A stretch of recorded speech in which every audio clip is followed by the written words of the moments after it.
بسم الله الرحمن الرحيم. فيديو جديد وعايزه الكل يبارك لي. النهارده ضرب نار.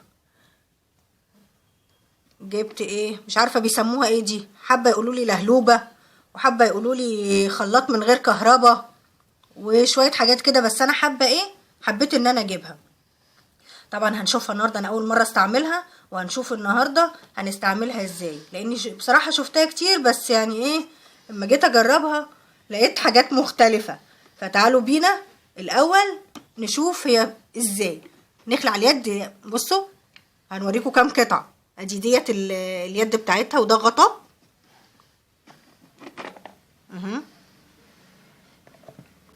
ودي السكينه بتاعتها، وتاخدي بالك كويس جدا لانها حاميه جدا على فكره. انا جيت اغسلها وانشفها كده، قطعت القماشه الفوطه اللي كنت بنشفها بيها، فهي يعني حاده جدا. خدوا بالكم. بصي هنا تحت في قاعده اهي، السكينه دي بتركب فيها. تمام اهي، ليها هنا فراغ اهو، في فراغ هنا اهو، ده للسكينه بتركب فيه كده. قبل ما احط الغطا بقى عايزه اوريكم ان هي فيها تدريجات. هنا تدريجات بالكوبايه، كابس اهو، بالكوبايه وباللتر. تمام، يعني هنا مثلا لحد العلامه دي كوبايه واحده، كوبايتين لحد هنا وهكذا. وبالها بقى الناحيه التانية اهو باللتر، من اول هنا 250 تتنيها معاكي لحد 1000 لتر. تمام 1000 ملي قصدي مش مركزة خالص على فكرة 1000 ملي يعني لتر. استنوا كده انا مش شايفة، ده 1250 وهنا 1500، يعني لتر ونص. لتر ونص يا حبايبي، يعني ملو الكب ده كله لتر ونص. تمام. تركيبها بقى طبعا هنا في حاجة كده اهي، دي بتدخل في السكينة من فوق كده، وعشان الامان طبعا بتلفيها كده، ليها عدلة معينة بتلفيها عليها عشان تمسك كويس. حاولت بقى اشوف الايد لما بتركب ليها كذا مكان. تمام، عايزة اشوف كل واحدة من دول ايه. لو انتي حطاها قدامك كده هتحطيه على اول فتحة على اليمين كده، ونلف كده مع بعض. بصوا اول حاجة عايزة انبهكوا ليها، معلش عشان انا غلطت فيها برضو، ان انتي شايفة اتجاه السكينة ناحية الشمال، فانتي ما تلفيش اليد كده، كده غلط. انتي بتلفي في اتجاه السكينة، يعني بتلفي اليد ناحية الشمال اهو كده. دي ناحية الشمال يا جماعة، مش يمين خالص. وده اول دخلة لليد الاولانية من فوق من على اليمين، دي خلط سريع، تقطيع سريع. تمام. واللي في النص اهو بصوا كده متوسط اهو، متوسط.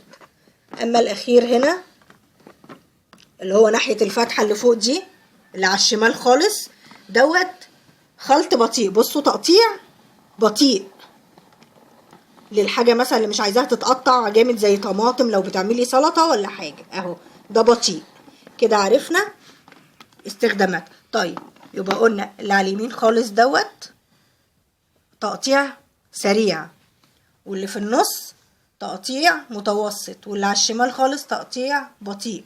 وهنا في فتحة من فوق عشان تقدري تزودي الخضار اللي انت عايزة تزوديه، بدل ما تفتحيها وتشيلي الغطا بتزودي من هنا، لان مش هتحطي كل الكمية اللي معاكي مرة واحدة. اما يتم التقطيع للدرجة اللي انت عايزاها بتزودي من هنا بقية الكمية. تمام. في زيها على فكرة الفتحة دي بيبقى معاها شفرات اللي هي بتاعت البشر والصوابع وكده، بس انا جبتها مفيش معاها اي شفرات خالص زي ما انتوا شايفين، فما فيش مشكلة.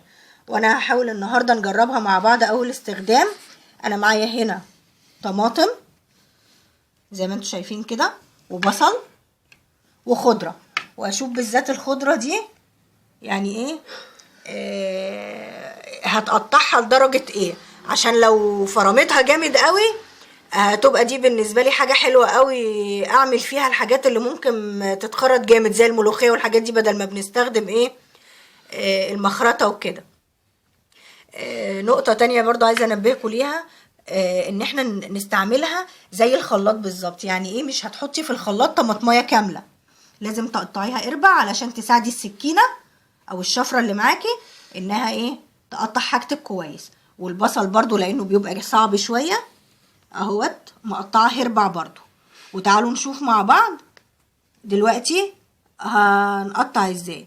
انا هبتدي بالبصل على فكرة عشان هو اصعب حاجة بالنسبة لي واللي بتعب فيه قوي، وتدميع العيون بقى انتوا عارفين، والواحد يبقى مركز قوي علشان يطلع لو عايز البصلة مقطعة رفيع او عريضة تبع ما نشوف. فهو اول حاجة هجربها، تعالوا نجربه مع بعض.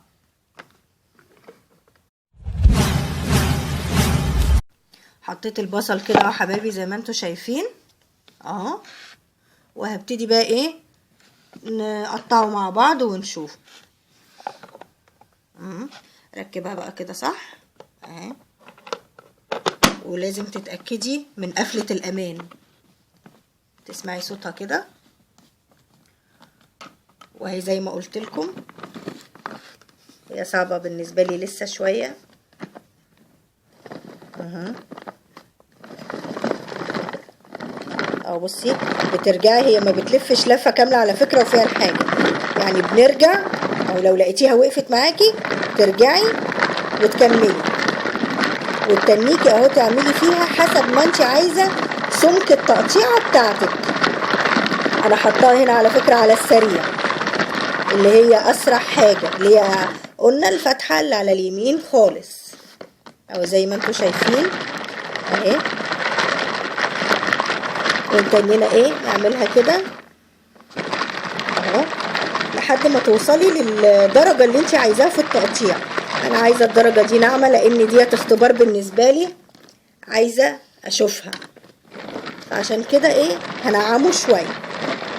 انت بقى عايزاها خشنة بتعمليها طبعا تبع الدرجة اللي انت محتاجاها تعمليها للأكلة اللي انت هتستخدميها. وطبعا ميزة فيها ان هي بتاخد يعني ايه، بصوا من اقل كمية اهي زي ما انتوا شايفين. بصوا تقطيعة ناعمة خالص ازاي، وفعلا ما خدتش وقت، يعني اقل كمية معايا بتحطيها فيها وتعمليها. النور بقى مقطوع مش مقطوع ما انتش مستنية تعملي في الكبة عشان النور، دي يدوي اهيت. وممكن بنتك لو واقفة معاكي تساعدك على طول كده، حتى لو صغنونة هتديها لها، هتبقى لعبة بالنسبة لها وامنة جدا على فكرة. يعني انت هتقفلها لها وتبقي واقفة جنبها، هي هتشتغل عادي خالص جنبك تعمل لك الكمية. حتى لو بتفرزي بصل ولا حاجة هتعملي الكمية اللي انت عايزاها وتفرزيها، هتبقى حلوة جدا اهو. لا عيني دمعت ولا حاجة. تعالوا بقى نشوفهم مع بعض شكلهم عامل ازاي. بصوا كده، بسم الله الرحمن الرحيم. شايفين يا حبايبي؟ بصي ناعمة جدا جدا جدا ما شاء الله، الله اكبر، زي الفل اهي. وهي دي الدرجة اللي انا محتاجاها دلوقتي عشان اختبرها فيها. يعني انا ده اختبار عشان اشوف فعلا هتقطع، وما خدتش وقت خالص زي ما انتوا شايفين. انا ما قطعتش الفيديو عشان اوريكم الوقت اللي هي خدته في تقطيع البصل بالطريقة دي. سريع جدا جميل جدا، حجمه حلو قوي، عجبني قوي. ويلا بقى نفضي ده ونشوف الطماطم هتعمل ايه فيها والخضرة كمان. يلا ودلوقتي فضيت البصل وشطفتها بقى مكانه وحطيت الطماطم برضو نجربها مع بعض. وانا هجرب الطماطم دلوقتي، خدوا بالكم قلت لكم خدوا بالكم برضو من تكة الامان دي. شوف الطماطم على فكرة انا مش هقطعها لسلطة ولا مكعبات، انا هقطعها يعني ايه للطبيخ عشان اشوف فعلا هتعملها صلصة ولا ايه.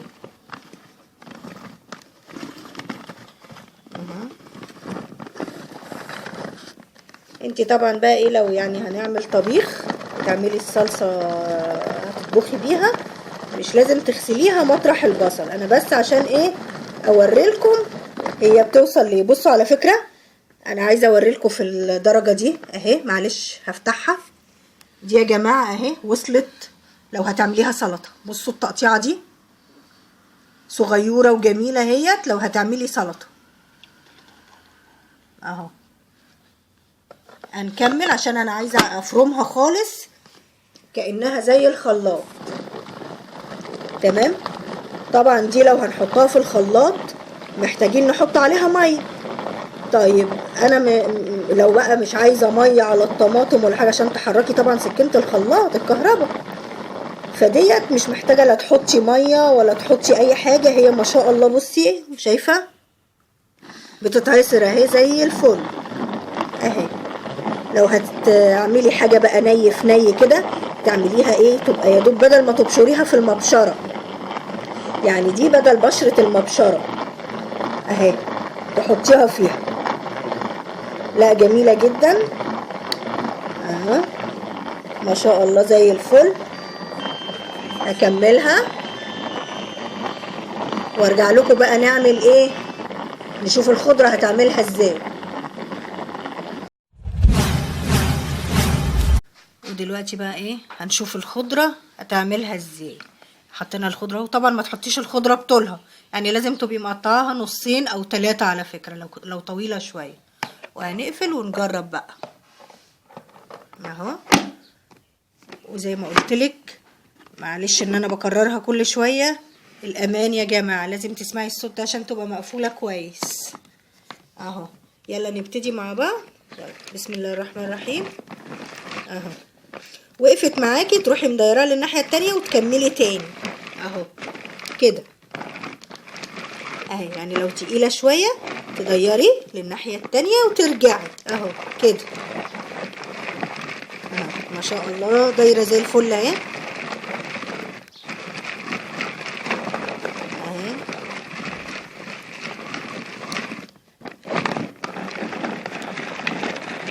انا دي بالذات عايزه اتاكد منها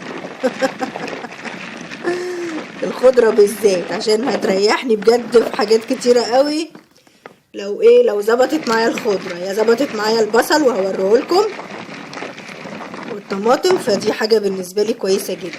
تعالوا نفتحها ونبص عليها وهي في المرحله دي. ومعلش ان انا بطول عليكم الفيديو، بس انا عايزاكم تشوفوا كل حاجه معايا لان ده بالنسبه لي برضو اكتشاف. بصوا كده هفتح الغطا بالراحه اهو.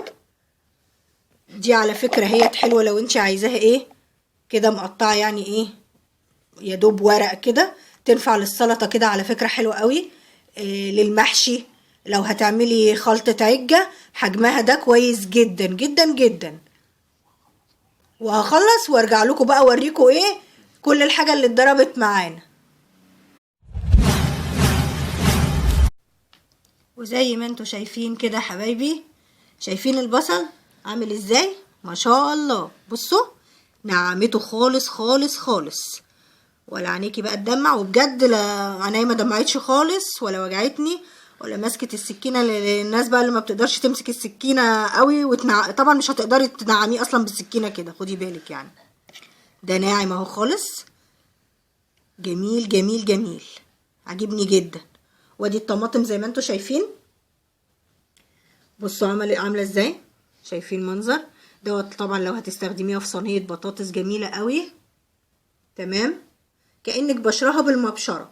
ولو عايزاها اكتر من كده ممكن تعمليها، بس انا عشان هستخدمها في صينيه بطاطس ني في ني فانا محتاجاها بالمستوى دوت. جميله جدا جدا جدا، وتنفع على فكره برضو في المحاشي وكل الحاجات دي.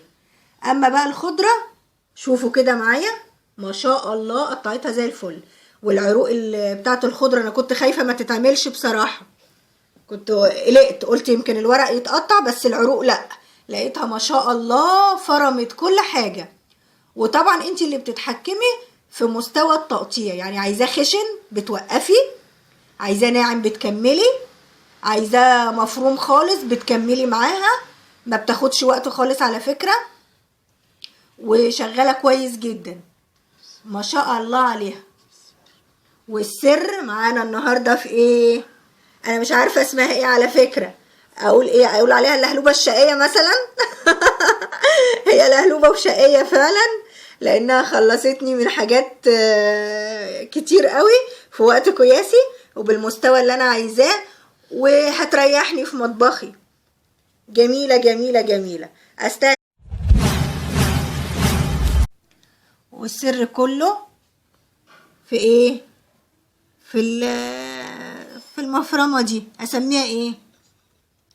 اسميها مفرمة ولا اسميها اللهلوبة الشقية؟ انا مش عارفة لها اسم بصراحة. استاهل بقى تباركولي عليها ولا ايه؟ اشوفكم في فيديو جديد يا حبايبي.